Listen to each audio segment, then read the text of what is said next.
Bonjour à tous, c'est Toubi3. Bienvenue sur cette toute nouvelle vidéo, petite vidéo MDO comme on les aime.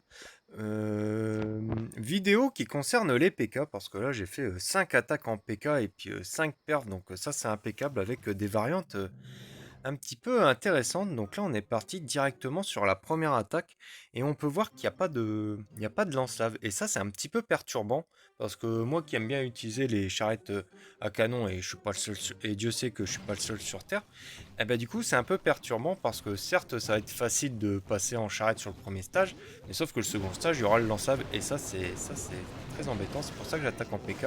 Le géant à gauche, je l'ai mal mis. J'aurais dû le mettre plus ici de telle façon à pouvoir esquiver un potentiel push trap. Et en l'occurrence, il y avait 4 push trap aux alentours des deux doubles canons. Donc du coup, j'aurais clairement dû faire comme ça. Mais ça va quand même bien se passer. On a récupéré la capacité level 3 euh, de la machine de combat. Et ça, c'est très important parce que si vous avez uniquement la capacité level 2, c'est quasiment un fail. Parce que tout simplement, la capacité level 3, elle permet d'anéantir le restant de la base. Le début de l'attaque, c'est plus les PK et les géants qui vont faire le travail. Et en fin d'attaque, ça va être. Enfin, milieu fin d'attaque, ça va être la machine. Et en fin d'attaque, ça va être la machine avec les quelques troupes qui restent. Donc là, il y a encore un PK, un géant. Donc du coup, hop, on va mettre en x2. Et donc du coup, on a encore la machine de combat. On a encore un PK full vie, un géant qui fait un petit peu la tronche. Donc du coup, ça va être un petit peu compliqué pour le second stage. Bien heureusement, on a le double canon qui est un petit peu donné, donc du coup on en profite, on met toute la sauce. Et là je mets directement la capacité du géant parce que c'est là où il y avait le plus de dégâts. Et le double canon il va tomber, donc ça c'est impeccable. Et là je vais faire un move de joueur de PK, c'est que je vais garder ma capacité level 3 pour les applis de l'HDV, et ça c'est très important. Donc du coup voilà, on arrive en fin d'attaque. Certes on n'a plus beaucoup de troupes, mais on a encore la machine de combat ainsi qu'un PK qui vont pouvoir enlever les derniers bâtiments sur la base. Donc là je mets la suite en x4 parce que c'est plus trop intéressant. Je m'en souviens même plus si j'avais rage quit l'attaque parce que j'avais la flemme d'attendre. Non, puisque je viens d'utiliser la capacité du bombardier. Et donc du coup on passe aisément les deux stages pour au final aboutir sur un 200%. Donc c'est ça qui est pas mal aussi sur les attaques PK, c'est que généralement ce sont des attaques qui vont plutôt vite. Et donc du coup on peut enchaîner entre guillemets plus facilement les attaques quand on attaque en PK, même si j'ai pas enchaîné les attaques. Là on peut voir que j'aime bien utiliser cette stratégie. En fait le canon là il est protégé uniquement par le lance-lave. Et donc du coup si jamais le lance-lave il tire sur quelque chose d'autre, en l'occurrence ça va être la machine de combat, et ben je peux avoir aisément ce double canon là. Malencontreusement la charrette je l'ai un petit peu mal posée parce qu'elle va aller sur la réserve d'or au lieu du double canon.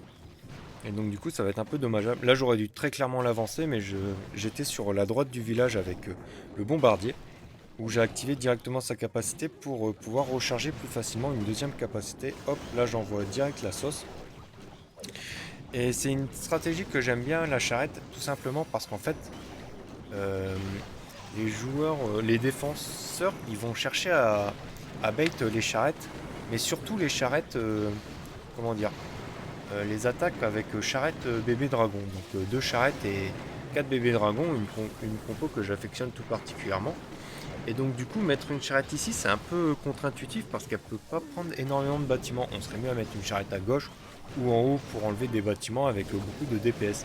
Et donc du coup en mettant une charrette ici on est quasiment sûr qu'il n'y a pas de piège parce que c'est un endroit un peu stupide pour toutes les autres compositions d'attaque qui puissent exister. Donc du coup on passe assez aisément sur le premier stage. Malencontreusement je perds mon bombardier, donc ça c'est un peu dommage. J'ai plein de troupes mais qui n'ont pas forcément beaucoup de points de vie.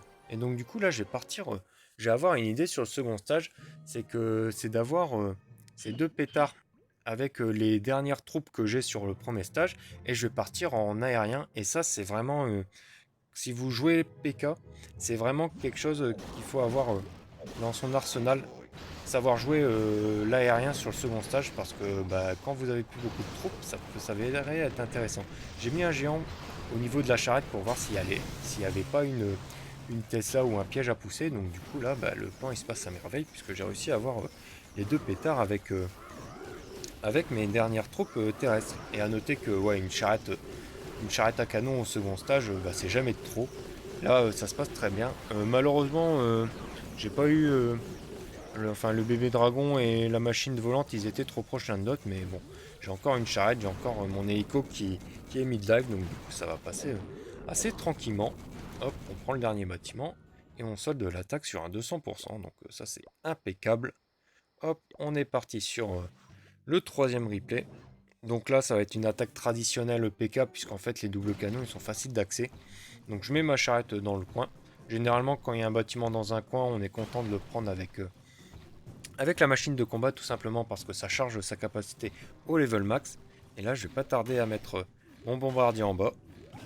Hop, un bombardier en haut. Donc toujours le plus loin possible, de telle façon à pouvoir générer la capacité au plus vite. Et hop, je balance le petit géant de chaque côté, ainsi que les PK. Et là, ça va bien se passer. J'active les capacités assez tôt parce que c'est là où il y a le plus de dégâts, étant donné que les doubles canons tapent sur les géants. Et là, j'active ma capacité level 3 du héros et ça va faire très très mal. Là, on peut voir qu'il reste quasiment plus rien sur la base et j'ai encore quasiment toutes mes troupes en vie. Il y a le PK à droite qui prend un petit peu de tarif. Je vais activer les capacités. Ça, c'est quelque chose. Ça, c'est un move de joueur de PK aussi. C'est d'activer les capacités PK assez tôt, de telle façon à pouvoir enlever les bâtiments qui font le plus de DPS aux troupes. Et donc là, on passe avec énormément de troupes. Faut dire aussi que on a entre guillemets un peu de chance parce que l'adversaire il avait tous ses trappes en mode air, puisque j'en ai tapé aucun en mode sol. Donc du coup, ouais, il y a 2-3 bombes à droite. Donc du coup, ça va le faire. Et là, comme sur l'attaque précédente, bah, comme sur tout le restant des attaques que je vais vous montrer, je vais partir en aérien sur le second stage. Donc là, je pose directement un bomber pour qu'il tape là-dessus et qu'il me prenne ça. Et en fait, j'ai pas peur de perdre le bombardier s'il y a une Tesla ou quoi au caisse, tout simplement parce que j'ai encore un autre bombardier avec un géant. Donc là, je mets un bombardier là-haut de telle façon à ce qu'il puisse endommager ça. Et je mets un géant pour qu'il tank. Malheureusement, j'ai un peu mal posé mon géant. J'aurais préféré qu'il tape là-dessus, mais j'aurais dû le mettre un peu plus à droite pour ça. On a encore notre bombardier qui lâche une dernière capacité. Puis là, avec deux capacités bébé dragon, bah, on a complètement détruit le restant de la base. Et ça fait bien évidemment extrêmement plaisir. Allez hop, on passe au quatrième replay contre Kevin. Et Kevin, en fait, il a un village très très particulier. Enfin, c'est pas le village qui est particulier, c'est plutôt un bâtiment qui est particulier parce qu'en fait, il a réussi à faire pousser de l'herbe ici. Et en fait, il y a un socle de héros ici, mais sauf qu'on le voit pas. Donc du coup, c'est assez tricky. Et je me suis fait, entre guillemets, un petit peu avoir en fin d'attaque. Donc là, c'est pas une base, entre guillemets, très facile en PK, si ce n'est les PK traditionnels où on met un bombardier sur ici avec les géants. Et donc du coup j'ai opté pour une stratégie un peu spéciale. Honnêtement c'est pas la meilleure. Mais bon c'est quand même passé. Donc je mets un barbare ici. Et en fait l'objectif c'est juste d'avoir le double canon. Hein. C'est aussi simple que ça. Petit jackpot, on a la Tesla en bonus. Et donc du coup bah, j'utilise certes deux camps. Mais au moins ça me permet d'avoir un double canon qui est plutôt bien placé. Et peut-être aussi endommager la tour d'archer.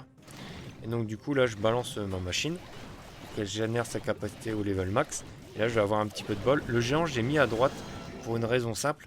C'est que là le problème c'est que le géant il est parti sur la gauche avec le héros.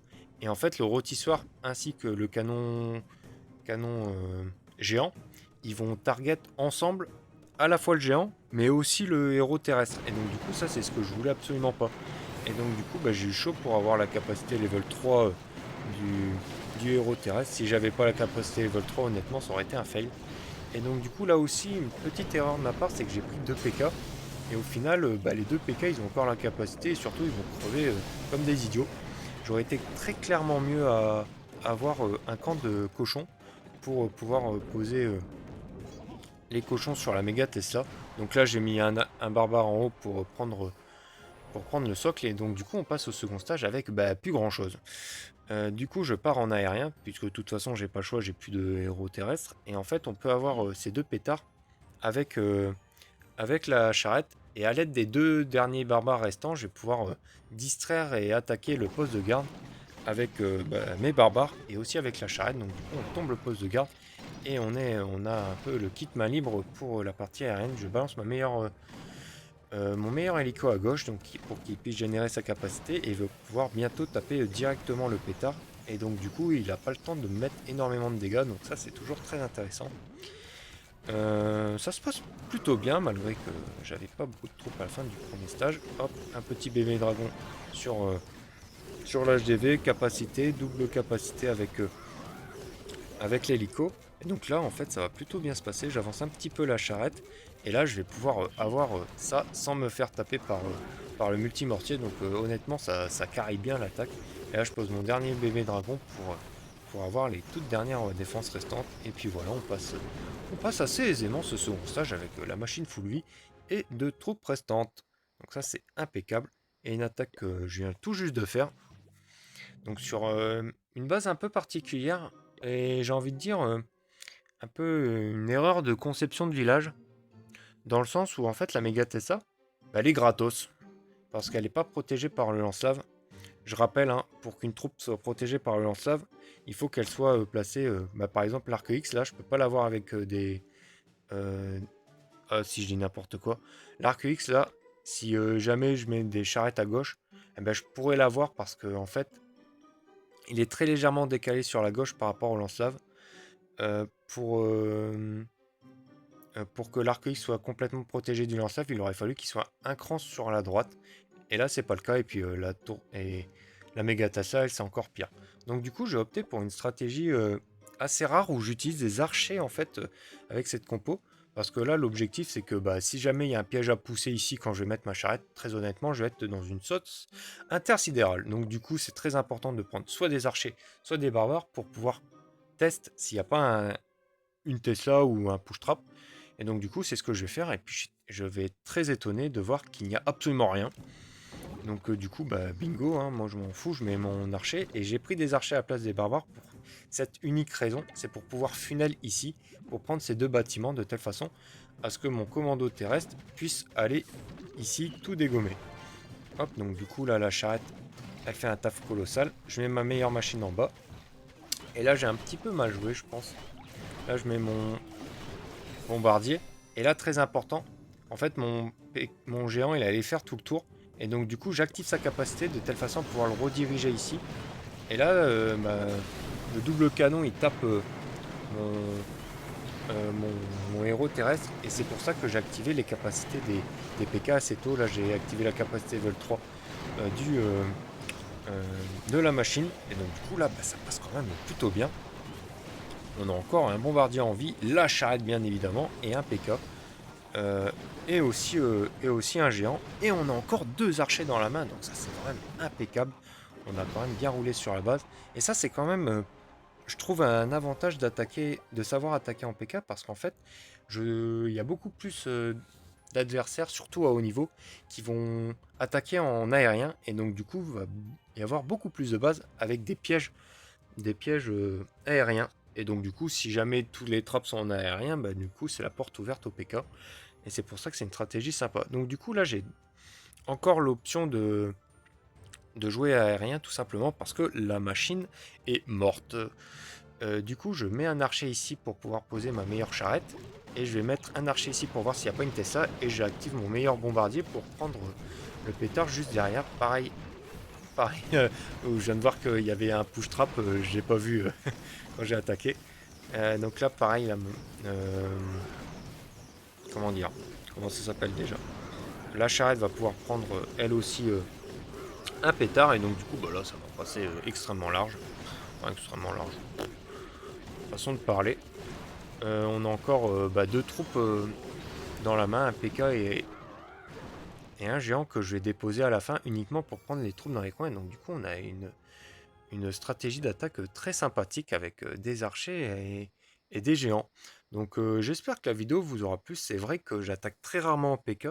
Et pour la saison prochaine, bah, j'ai bien envie de train les PK de telle façon à pouvoir comment dire, à pouvoir diversifier mon jeu et pouvoir push plus facilement les trophées pour la saison prochaine. J'espère que la vidéo vous aura plu. Si c'est le cas, comme d'habitude, n'hésitez pas à mettre votre meilleur pouce bleu, à commenter, à partager. Et quant à moi, je vous retrouve très très bientôt pour une prochaine vidéo sur Clash of Clans. D'ici là, portez-vous bien. Allez, salut!